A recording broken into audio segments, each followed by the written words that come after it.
यदि आप ज़्यादा ना पढ़ पाओ ना, सारे वेद शास्त्र आदि तुमने नहीं पढ़े हैं, तो एक तो ये संग्रह मैंने खुद किया था कि जो सारे वेद शास्त्र ना पढ़ सके तो जप और तप, तपस स्वाध्याय ईश पुण्यधानानि क्रिया योग का। हमारे यहाँ जब बोले भाई पूजा पाठ करते हो, पूजा तो करते हो, पाठ क्या करते हो? पाठ में वेद का पाठ होना चाहिए, गुरु ग्रंथ साहब का पाठ होना चाहिए, भगवान बुद्ध भगवान महावीर की वाणी का पाठ होना चाहिए। पाठ में उपनिषदों का, दर्शनों का, रामायण महाभारत का, श्रीमद् भगवद गीता का, पुराणों का पाठ होना चाहिए। इतना ना हो तो ये स्वाध्यायामृत है, इसका ही कम से कम 2 पन्ने रोज पढ़ लेना और एक एक शब्द को गंभीरता से विचार कर लेना। इसमें इतना कुछ लिखा है।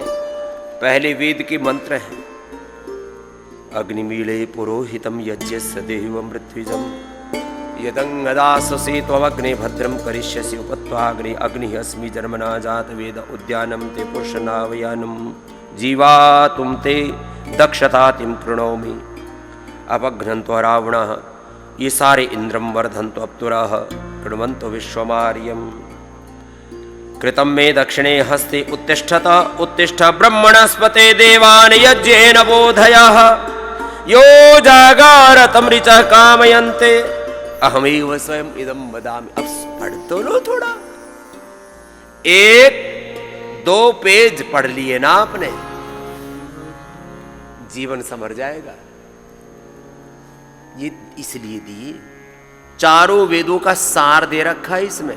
चारों वेदों का सार सबसे पहले, वेदो खिलु धर्म मूलम, फिर दर्शनों का सार लो, सब दर्शनों का सार, और वो भी उनके सारे बहुत अच्छे से इसमें बहुत पुरुषार्थ करके कुछ हमने किया, फिर कुछ पूज्य साध्वी देव प्रिया जी ने किया। एक बार जोरदार अभिनंदन है सबका। फिर इसमें भगवत गीता का भी सार है, पूरी भगवत गीता। ये हमारे पूज्य सन्यासी और पूज्य साध्वी बहनें हैं यहाँ, इन्होंने तो सारी भगवत गीता याद कर रखी। उतना ना हो तो इतना तो कर लेना जितना इसमें दिया हुआ है। फिर इसके बाद भगवत गीता, और भगवत गीता के बाद फिर इसमें ये लो भाई बहुत कुछ दिया हुआ है, 18 अध्यायों का सार है।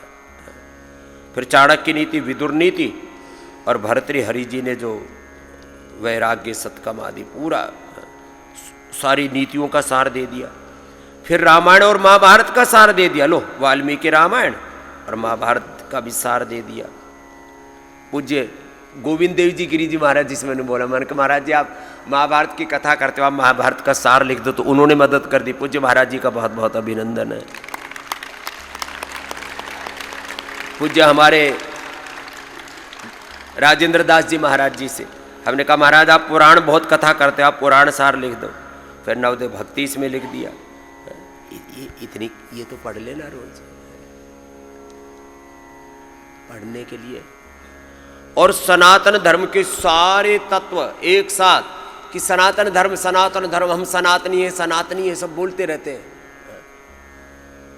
और ऐसे बावड़े हैं, उनसे पूछो ना सनातन का मतलब क्या है। माफ करना, 2 दिनों से देश में वंदे मातरम पूरा गाना चाहिए। हम भी कभी कभी विशेष अवसरों पर पूरा गाते हैं, लेकिन ये जितने सांसद हैं ना उनमें 99% को पूरा वंदे मातरम गाना नहीं आता, बहस सब कर रहे हैं। वेद की बात करते हैं, उनको 4 वेदों का नाम तो कुछ लोग बता देंगे, इनसे एक एक मंत्र पूछ लो, 4 वेद का पहला और अंतिम मंत्र क्या है वो बता दो। 8 मंत्र सुन लो, उसी में फेल हो जाएंगे। इनसे षड दर्शनों के नाम और षड दर्शनों का एक एक सूत्र सुन लो, फेल हो जाएंगे। 18 पुराणों के नाम तो 99.99% लोग नहीं बता पाएंगे।